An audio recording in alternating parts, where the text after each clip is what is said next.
Hello ఓ చంద్ర విరూపాక్షణ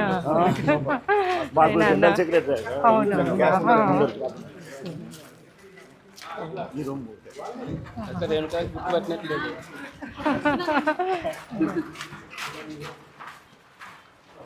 ఏమన్నా construction painting కూడా అయిపోయింది. అదే ఇట్లా అన్ని క్లాస్ రూమ్లు ఇవి, ఇట్లా అన్ని క్లాస్ రూమ్లు కంప్లీట్ అయిపోయి ఒకటి మీటింగ్ హాల్ ఉందన్న, అది కూడా కంప్లీట్ అయింది. ఇంకా జస్ట్ దీనికి ఆ కిటికీలు బండపరులు అదే గర్ల్స్ హాస్టల్ అయితే పూర్తిగా కంప్లీట్ అయిపోయింది. జస్ట్ డోర్లు ఫిక్స్ చేయడం అదే కదా.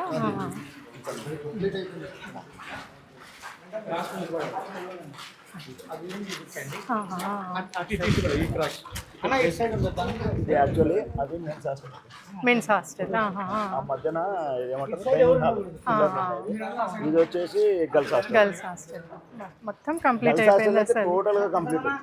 ఇంకా డోర్లు ఫిక్స్ చేయడం, లోపల కలర్ కొట్టడం, కలర్ 50%.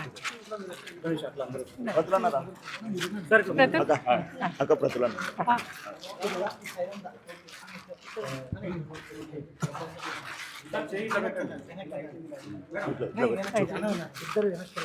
నువ్వు చూపిస్తే మనం సరిపోతుంది. నా చేయ పెడితే మళ్ళీ నేను అడ్డం అవుతా. ఇదే కదా.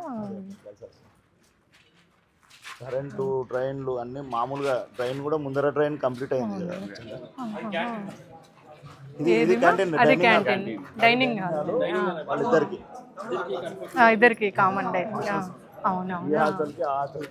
మధ్యలో ఇది క్లాసెస్, ఇక్కడ ఉండేది హాస్పిటల్. అటు నుంచి కిందికి వస్తే ఈడనే ల్యాబ్, ఈ పిల్లర్ ముందు టోటల్ ఆల్మోస్ట్ అంతా రెడీ అయింది. ఇంకా గోడలు కట్టాలా, ఓపెన్ చేయాలి. వీటిని మళ్ళా ఎకరా 100 రూపాయలు అంట ప్లీజ్.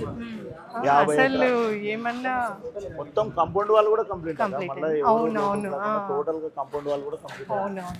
దానికే సుమారుగా ఉంటుంది. కాంపౌండ్కే ఏంటది 2 ఎకరాలకి 50 ఎకరాలకి. దీన్ని ఇప్పుడు వాళ్ళు ఏదో 100 రూపాయల ఎకరా మాదిరి 90 ఏళ్ళు అంటారు. 90 66 ఏళ్ళు, మళ్ళీ 33, మళ్ళా 33 ఎక్స్టెండ్ ఉంది. ఇంకా అంతే, అది ఎక్స్టెండ్ చేసుకుంటూ పోతారు. 90 ఏళ్ళు అంటే అయిపోతుంది, 3 జనరేషన్స్ అయిపోతుంది. అయిపోయి వాళ్ళు ఏదో సంపాదించుకోవాలని అదే పైకి